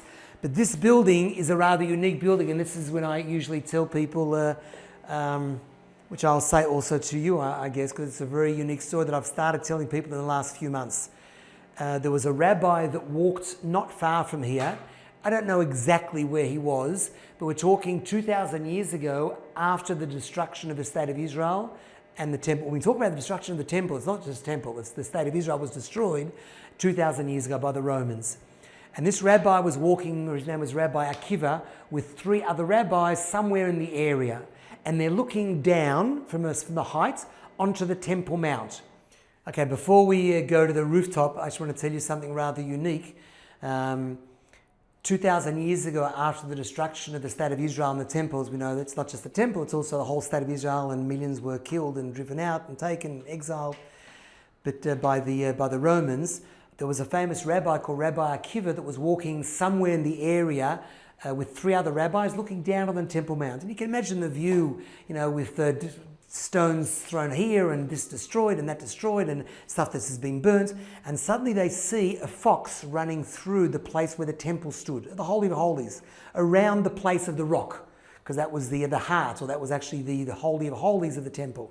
So 3 of the rabbis do what is more or less necessary, and they start crying, how could this be? God, where are you? What have we done wrong? How can we fix this whole thing up? Rabbi Akiva has a smile. Of course, they turn to him, the great rabbi, what do you don't see what we see? Why are you crying? Why are you laughing? So he says, if I can see with my own eyes the fulfillment of the bad negative prophecies, that the Temple Mount would be plowed and there'll be foxes and animals running through the place and everything will be destroyed.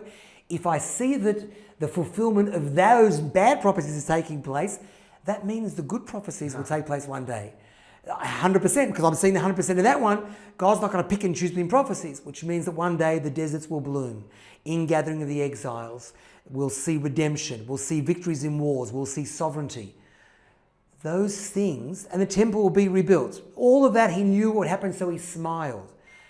So my question to the whole world that believes in God or believes in the rights of the Jews coming back here, then what should we be doing today?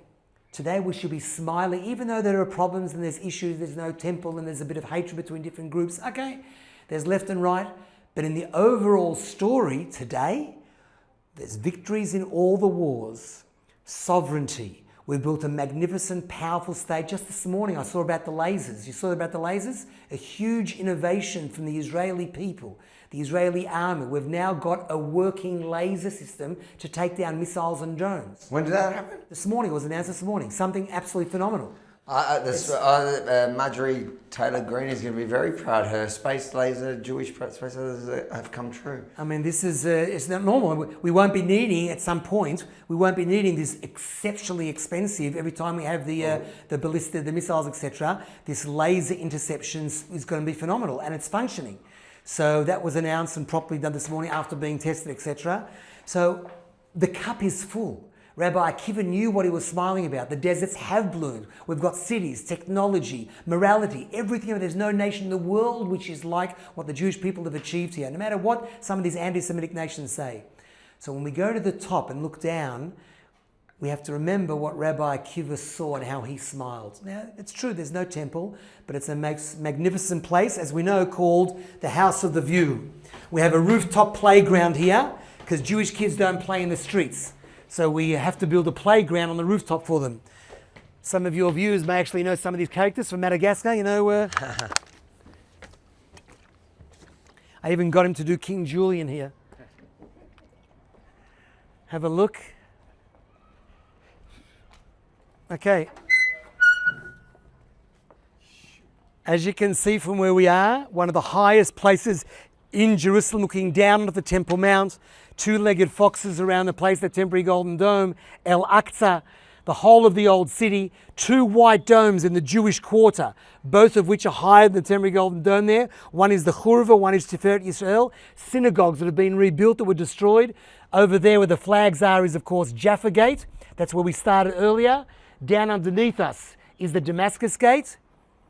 So if I take you 360 degrees or 180 degrees, you're on at the moment the Damascus Gate, the heart, the middle of town, Jerusalem Municipality, Plaza Hotel. If we pan around, you've got, of course, the Holy Sepulchre.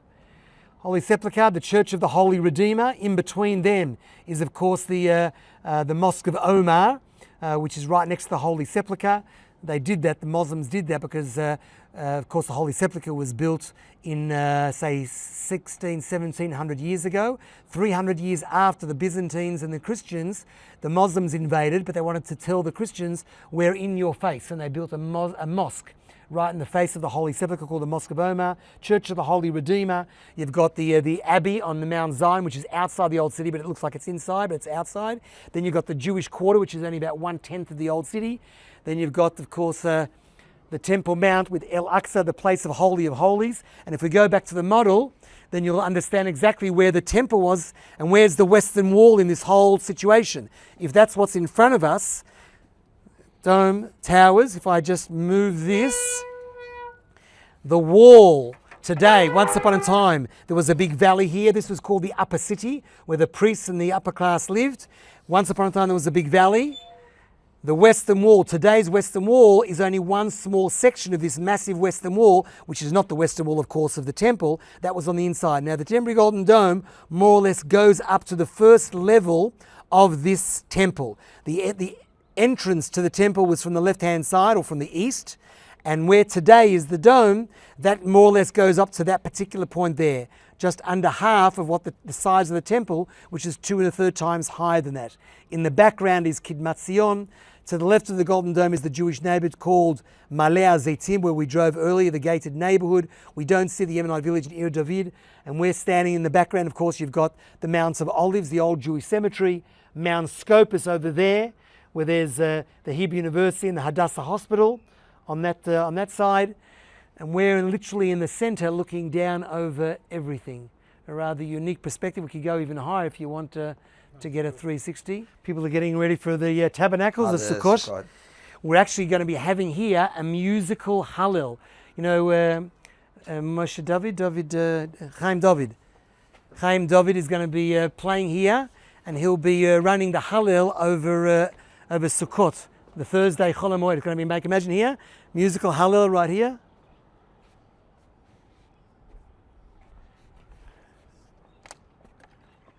How good is that view? You can't get this view. Look at this view. See, there's, you literally can see down into Al-Aqsa. Al-Aqsa is the grey one. The grey one. What the world thinks is Al-Aqsa. That's the grey one's nowhere near as grand or as nice as this one. What is this one then? This for them is more of a memorial. It didn't have gold, of course, thousands of years ago. It was built by Abd el-Malik on the place of the temple. And in fact, until a few hundred years ago, they used to call it the place of the temple, Bet el-Muqaddas, Muqaddas being Mikdash. Yeah. Now it's become very politicized, and today, of course, the whole thing is Al-Aqsa, the Al-Aqsa flood. What they don't realize is that during the flood, we had a Noach who was in an ark. That's today the state of Israel. We'll survive any particular flood. But the gold was added by the Jordanians. It wasn't when this is for those 19 years when it was under Jordan. I've always said to her, I keep on saying, if there was really this Palestinian people, why didn't they do anything between 48 and 67 when Israel had nothing? They had absolutely everything. It's because part of it was Syria, part of it was Jordan, part of it was Egypt. There was no such concept of a Palestinian people, the heritage or history. It's crazy. Anyway, so the Arabs don't really pray there. They pray in Al-Aqsa, and very sadly, they pray in a new mosque which is underground. To the left of Al-Aqsa are massive catacombs. Remember, if this was the mountain, King Herod, he enlarged the Temple Mount. He went out of Mount Moriah to the valley, holding up with so there's big catacombs in this area in between. And so basically in those areas, they dumped more than 150 odd truckloads of artifacts outside the old city, and they turned it into a massive mosque in the catacombs of Beit Sheni, the Second Temple period. But under that, of course, is the place where the Holy of Holies was, and you saw where the temple was, and we're just literally in the heart of everything, looking down onto one day. It's actually so peaceful, but behind the quiet is... It is very peaceful. Is it normally this quiet? When you're standing on a rooftop like this, looking down, it's always very quiet. Down in the streets, depending on the hour and the time, it can be a little bit hustle and bustle like most marketplaces or like any old city. But here from the rooftop, you're in your own world, like Rabbi Akiva was probably in his own world and thinking and seeing that fox there. And then he realized how many great things were going to take place one day in the future. He never lived to see it. People like you and me have lived to see the fulfillment, the materialization of some of those prophecies. It's unbelievable. Yeah, it's relatively quiet. It won't be like this Friday morning when a lot more Arabs go to the Temple Mount. There every night. Right now there's Slichot at 12:30. Is it? We were thinking of going tonight. Is it going to be big? Is it worth?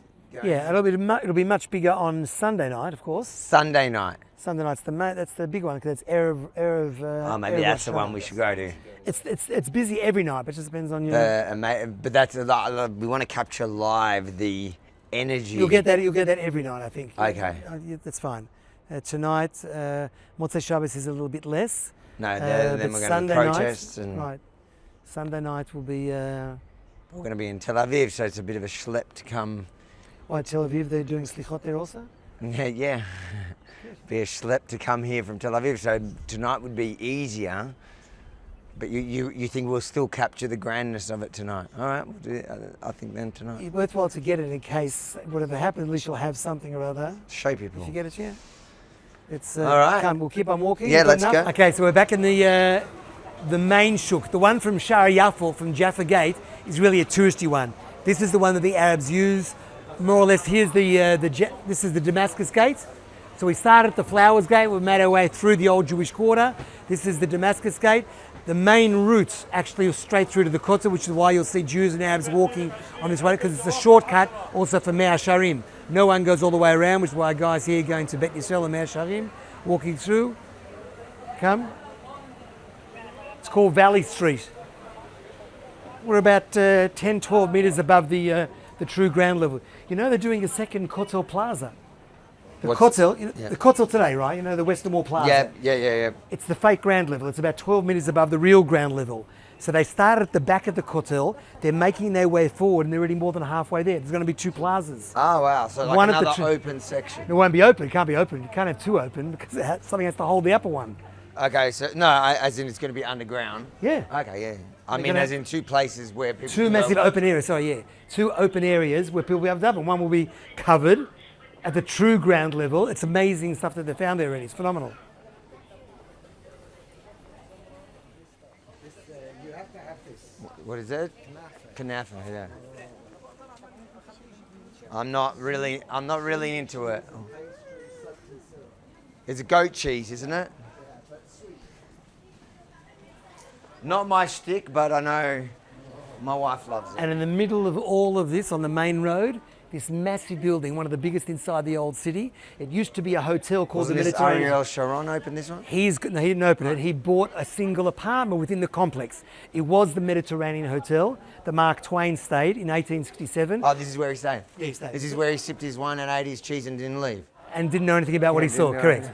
He saw, he knew exactly. But this is also unfortunately where the rabbi was murdered. Oh, so yeah. Rabbi was living upstairs, so he comes So downstairs. this is that story that you were giving us before was right here. Benito was killed right here. The doctor from this government-sponsored medical clinic he lost his license. He didn't come out to help. One Arab spat at her. One pushed her away. The rabbi hears what's going on quick and sees, quickly grabs his gun, runs downstairs. His wife follows him. And when he comes out the door, the Arab's waiting behind the door. And he's unfortunately also, but it took her about 3-4 minutes for the Border Patrol police to finally get here. And it was too late for Rabbi Levi. This is 7 years ago, you were saying. Yes, so was it 2015, so that's already now 8 years ago. 10 years. Oh my God, 10 years ago. 10 years ago, okay, and this was still a doctor's office back then. Yeah, it was a government-sponsored medical This clinic. is Klalit, but I don't even reckon, because I've never seen that before, that the sign is normally in Hebrew, but it's only in Arabic. So this is an Israeli government Government-sponsored medical clinic. And at the time, so 10 years ago, when a couple were attacked right here, Yep. the doctor in there refused to come out. Yep. And Lost his license, was arrested afterwards for lack of being involved. One Arab spat at her, one pushed her away. All this is on footage, I'm not sort of making this up. All the footage and the cameras got everything what every Arab did. And the rabbi, unfortunately, who came down to help her, the couple, I can't remember the story. Benita. No, but the couple themselves, did they survive the attack or they also died? The first couple, the husband died. Benita, look, here's the memorial. Look, have a look here. Yeah, just Yeah, Benita, Aaron Benita was murdered. Lavi, the rabbi, lives upstairs here, comes down. As he comes out the door, the Arab stabs him also. And the wives survived, obviously. The wives survived. so she was just spat on when she came out.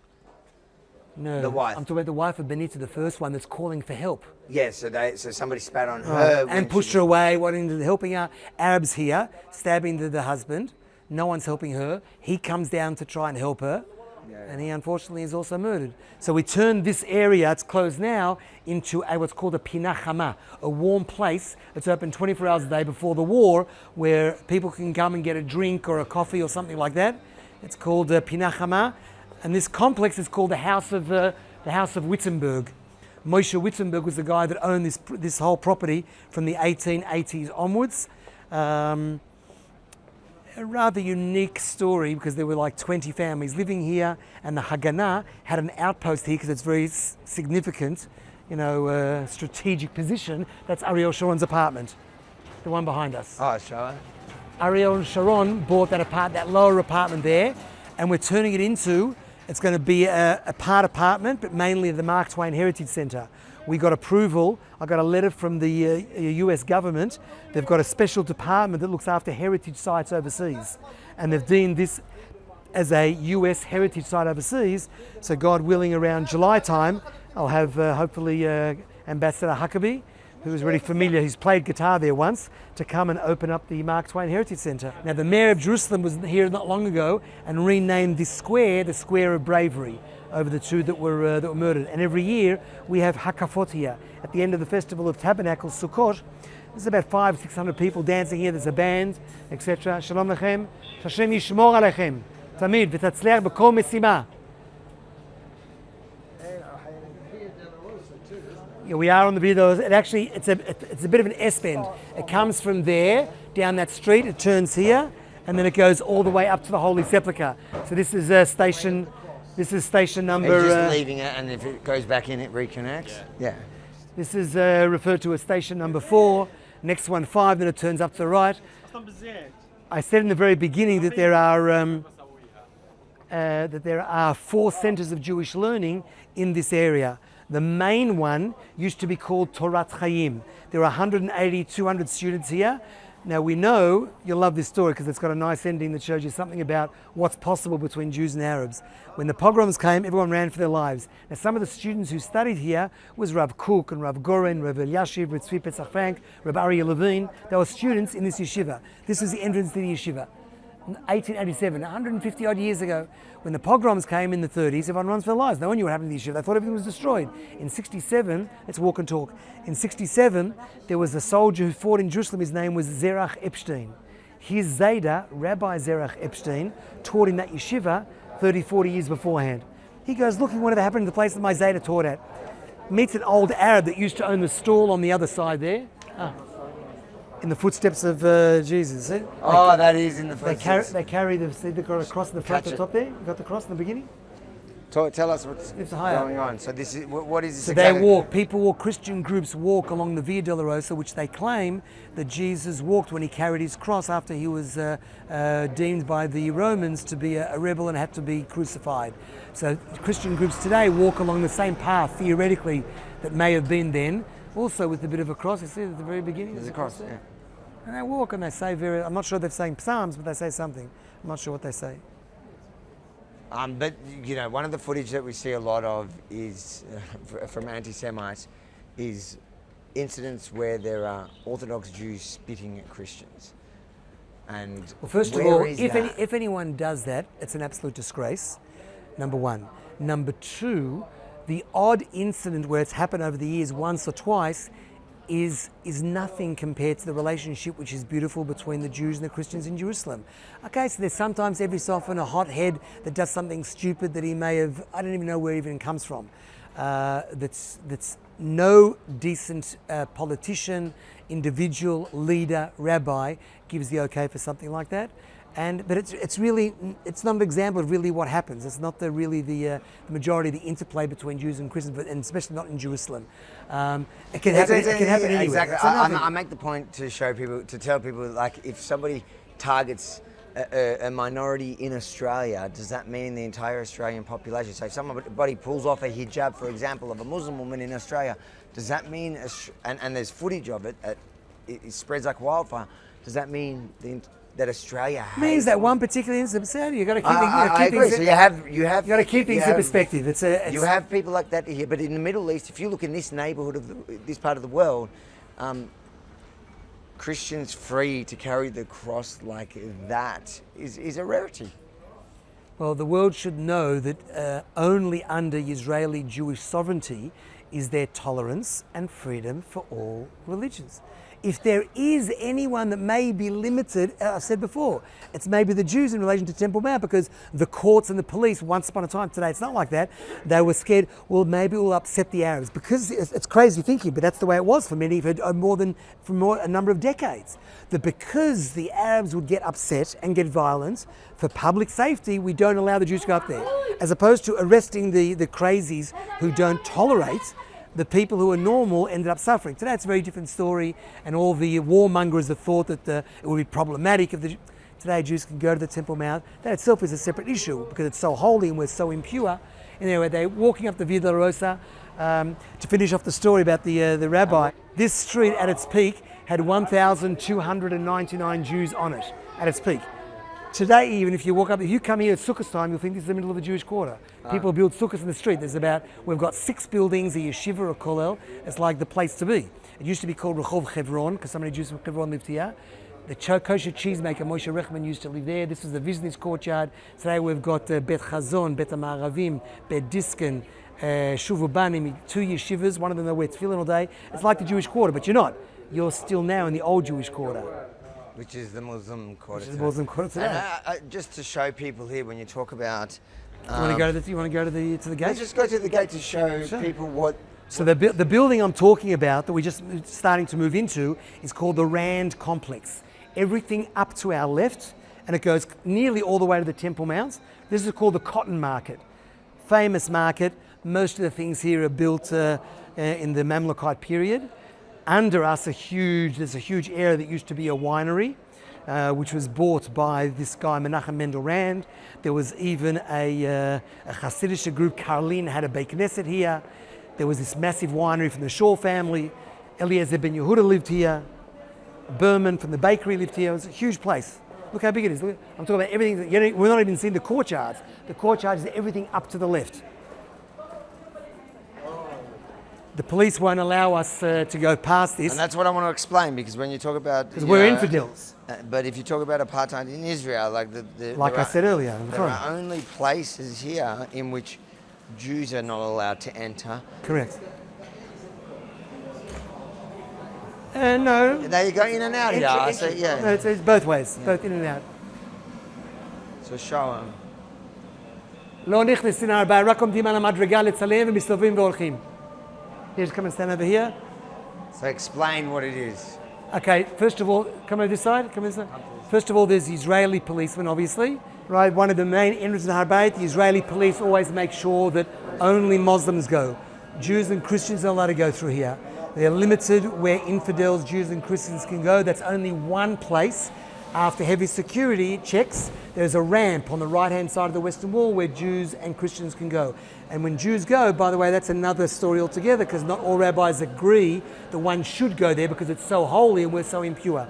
But Muslims are allowed to go up so long as they're happy about who it is. Even if someone doesn't look too Muslim-y, they'll check who he is. They make you recite Quran, I've seen it. To make sure that they do. Who are you? Where are you? Right? They're obviously used to different people. They know who goes in and out, etc. But as you can see, this would be the back of the temple. In times of the temple, the back of the temple, the back of the Holy of Holies. Right?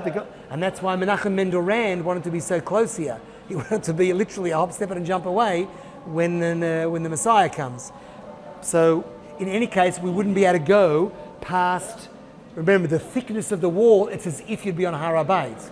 Because the western wall is just parallel to this, all the way down there, another 150 meters that way. So no, just because the live stream came back, Yeah. no Jews beyond these steps, pretty much. No. The only way Jews are allowed on nowadays, it's fairly new. One place. One part of it, I've gone in there, and he was saying not all Jews would even go there because according to Jewish law, it's so holy for Jews. This is Can considered... Christians go up there or No. Not through here. Christians and Jews have one access. And you're not allowed to pray there. Arabs have 10 access routes to Temple Mount. And today, thank God, it's easier for Jews and Christians to go up, even though there's only one access. There was a stage where Jews were not allowed to open their mouth. If you were arrested once upon a time because the police would say you're upsetting the Muslims and they'd get too angry, then there'd be violence, there'd be war. Are Jews allowed to pray there now? Yes. Are they allowed to pray? Yes. Well, that's new. You're allowed to pray. It's new. Last time I went, you weren't allowed. No, you're allowed to. Today you get away with a lot more things. And because the police would, and the government, left wing would always say, we'll upset the Arab world if a Jew is to pray there. Because we're so scared that they'll be so violent, rather than just, they should learn tolerance and just accept the fact that it's the holiest place of the Jewish people. It's number 3 for the Muslim world, and even that, not even 100% sure. But anyway. See, there's being checked who goes up there. Yeah. Didn't look someone so straightforward. Who are you? We're not familiar, and therefore even someone who claims to be Muslim may be checked. This is more or less the last stop on the tour. You can see above us. You see the old stones and the new stones. Yeah. This was it was a synagogue owned by the Hungarian Jewish community, the only one that was open 24 hours a day. Because we're so close to the Temple Mount, how can you say good night God at 6 o'clock? So it stayed open 24 hours a day, 3 8-hour shifts, but it was destroyed totally by the Arabs. And we had pictures the way it looked inside and outside.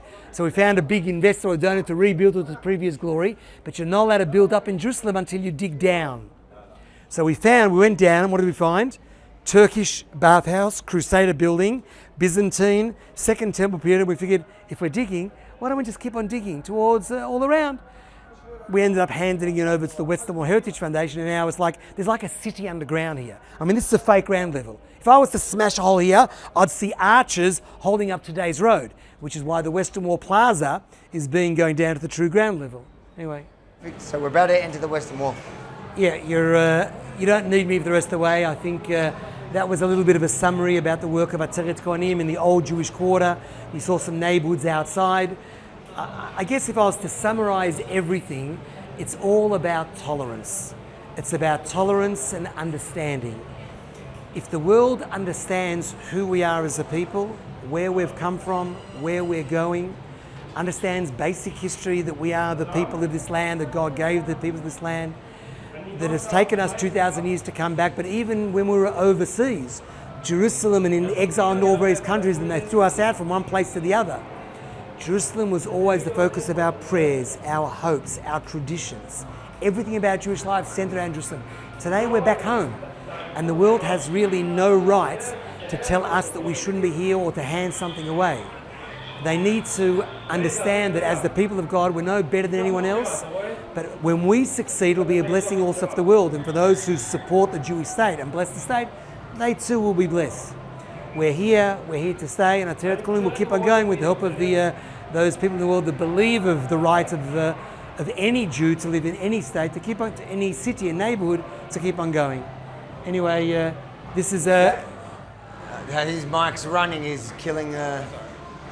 Your mic is running. You're going to make it super hard to hear. Oh, maybe. I don't know. Did you turn it up? Okay, sorry. All right. Thank you, Daniel. I've got to fix up for the taxi, so just send me details. We're going to go into the Western Mall. We'll just see where that was a fascinating thing. Guys, again, Pleasure, all the best. we're going to... No questions? Sorry. No? Where can people just find you if they're interested in what you do? If people want to be in contact, whether it be for tours or to be involved in any of the projects, restoring a synagogue, or even in the investment side of things, that's also possible. There's a lot to do here, both in and around the old city. My email is dl, as in Daniel Luria, dljerusalem@gmail.com. Of course, there's the internet site that says some things, not everything, but Ateret Kohanim, A-T-E-R-E-T, Kohanim with a C, Cohanim .org. Welcome to be in touch. Also via you already know how to get hold of me, so they can always contact you, and feel free to ask any questions or come on tour and get involved. We need to hold on to Jerusalem. There's a lot of people that don't love us and don't want us to be here, but I have a message for all of them. We're not moving, we're here to stay. There have been many empires that have tried to take us out of Jerusalem. Jerusalem has always been within the Jewish people, but now the Jewish people are in Jerusalem, and we're here to stay forever. Amazing. Thank you so much, mate. איך יכולים להעביר את זה? אתה יכול להסתכל על זה, זה שם מצלמות ומסך. Okay, the bag just put in there, that's fine. Okay, hold this. Take it. The thing, yeah. The camera, yes. Yeah, I'll just put the stand on. 1 second, guys. We just got to get through security. I'll just put it. Okay, give me one. Thanks, boys. Thank you. Thank you. All right. So now what we're doing, we're actually going down to the Western Mall. We're going to do the photo that everybody's waiting I'm for. here to pay my respects and pray. No. I was joking. I was going to put shekels hanging out of his pocket. Oh, actually, I've got some notes. No, he doesn't want to do it. He's embarrassed. I just want to mock the anti-Semites and then give it to him. And You got the backpack as well? No, that's your one. Yeah. All right, you got that?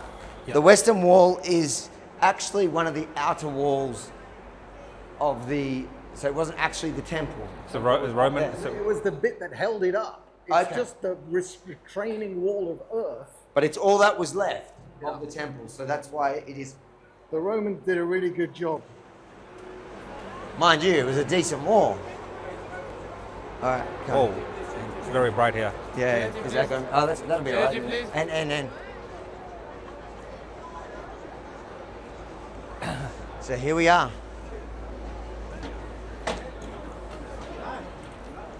What do the signs say?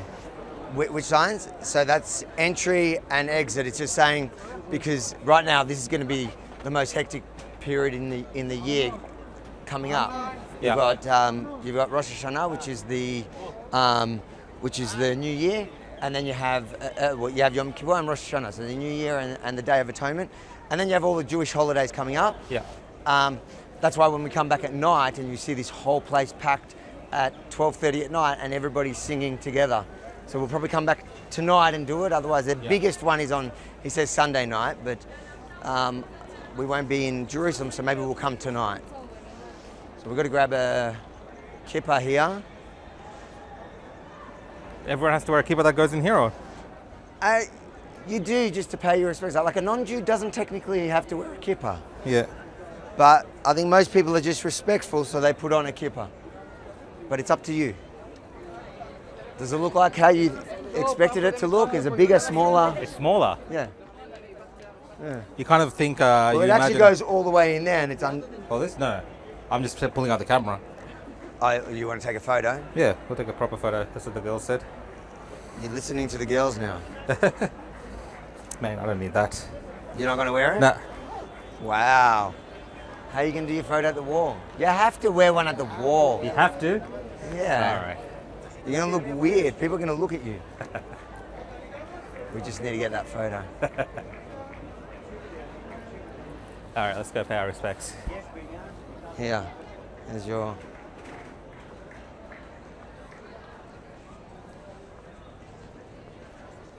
I'll put on tefillin in a... So I'll do it after. We'll take it to the wall, we'll get the photo, and then I'll put on tefillin. So people walk back, like you see, a lot of people walk back. Yeah. Right now you got, these are all probably bar mitzvahs.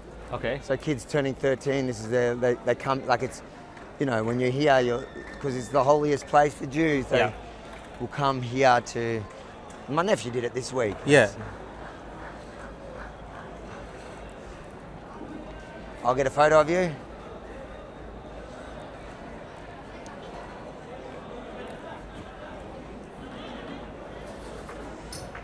You want to take a photo of you on it? Yeah, yeah. I'll take my bag off, man. Yeah. Give me a bag. Is it all set? Like it's just manual order? It's all shit. Let's get. How do I wear this? You just put it on your head, man. the back Have of you my never head? worn a kippah? No. All this shilling and not one kippah.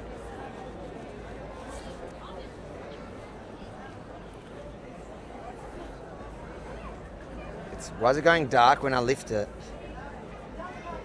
You can change those, sir. Oh, no. And where's the button? Which button is it? The shutter. Oh, I got it.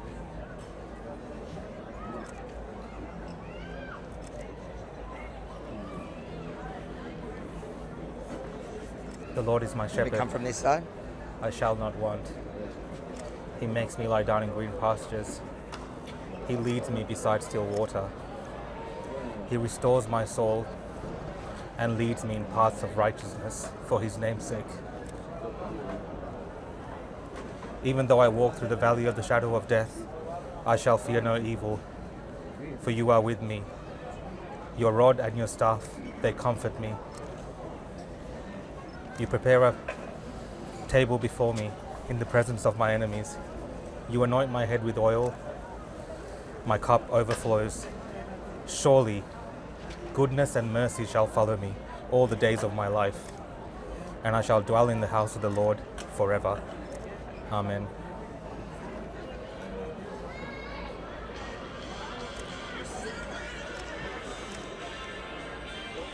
I got heaps. Avi, yes. תודה. אני צופה בך הדוק ואתה עושה עבודה. תודה, תודה חבל גבר, הזמן, תודה. גם לך, תודה. לקחת תמונה שלו שהוא עושה? אני לא, אתה רוצה? אתה יכול לקח תמונה? Can you get a good photo for you? Yeah. Hold on. What's happening? He'll take a good photo of you on the wall if you want. Oh, I Got a nice you got one, no? Yeah, but he'll take it better than I took it. He wants a good Ta-da. one. Ta-da. Yeah, get somebody's offer too. Look at that, he's getting a proper photo. It's almost like we had a government plant here, part of the Mossad ready to film. Indoctrinate. No, he's already indoctrinated, No, but to but this capture is- the moment properly. And this is the material we need to control them for the rest of the time. This is the photo that they're going to use every single time now. אתה יכול לשלוח לי את זה? כן. I want a photo too. You get a good photo. לא, שנייה. אתה יודע מי זה? This is Shalom. a bar mitzvah, but a real Oh, bar mitzvah. you're here doing this? Now he's doing bar mitzvah. Mazal tov. I think you would like a picture. Mazal tov. He doesn't know, right? He doesn't know it? He's religious. So. Oh, thanks, bro.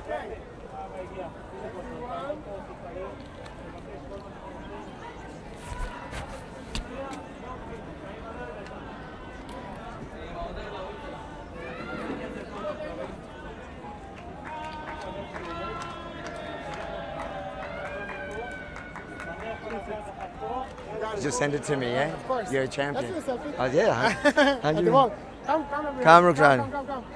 Selfie time. Always together. Yeah, I want to see you.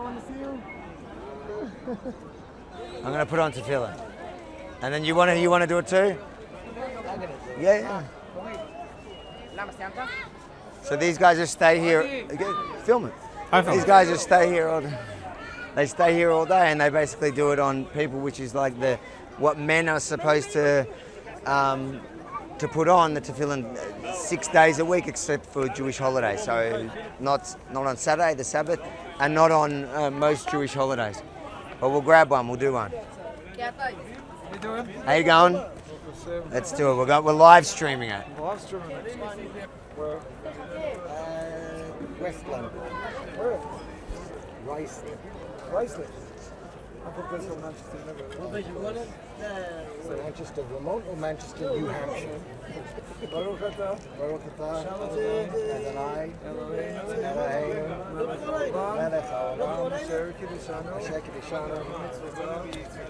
Tzivanu. Lochaniach.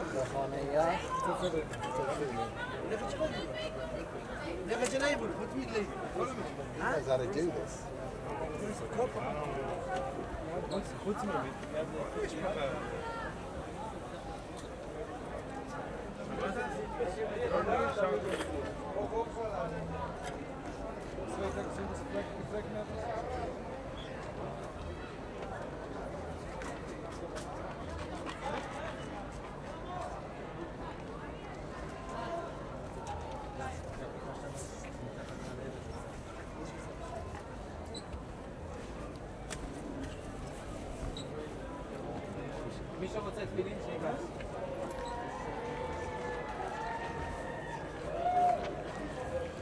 What's your first name? Avi.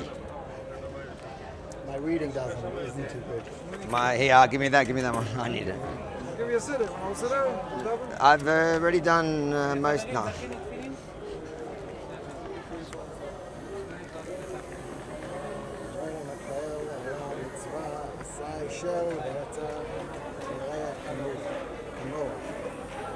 ברוך אתה אדוני אלוהינו מלך העולם אשר בחר בנו מכל עמים ונתן לנו את תורתו. ברוך אתה אדוני נותן התורה.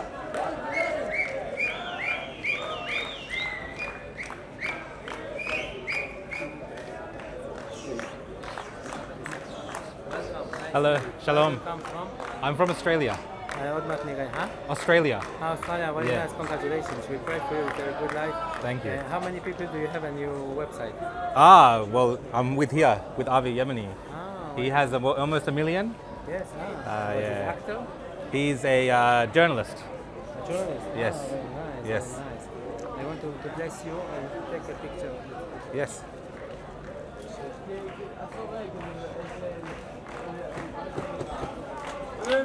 Yes. What is the name? Avi. Gavi? For you, my brother, that's your gift. Page 39, ריבן צ'פר. אשריך אבי היקר. אתה דובר עברית, נכון? כן. עכשיו, זה בשבילך מתנה, ואת זה אתה יכול לתרגם ולשלוח את זה לכל העולם כולו. זה הברכה מבורא עולם לכל העולם כולו.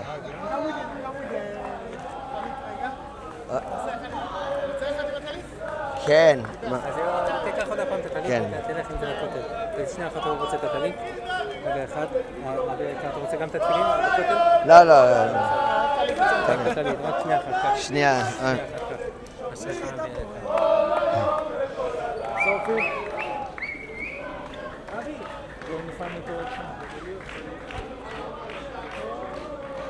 Let's go. כך, זה. כן. אמא שלי פה. כן. זה בשבילך גם, תודה. זה בעברית וזה באנגלית, זה page 39, read and send for everyone. אני רוצה להסביר לאוסטרלים את הזכות שיש לעם ישראל לבנות בית המקדש בשביל כל העולם כולו. אתה מבין? אם הגויים מבינים שזה לטובתם, שאנחנו מביאים קורבנות בשבילהם, הם עוזרים לנו. אם הם לא מבינים, הם חושבים שגונבים מהם. אתה מבין? כן. That's the PC thing. Yeah, it does everything. לבד עכשיו.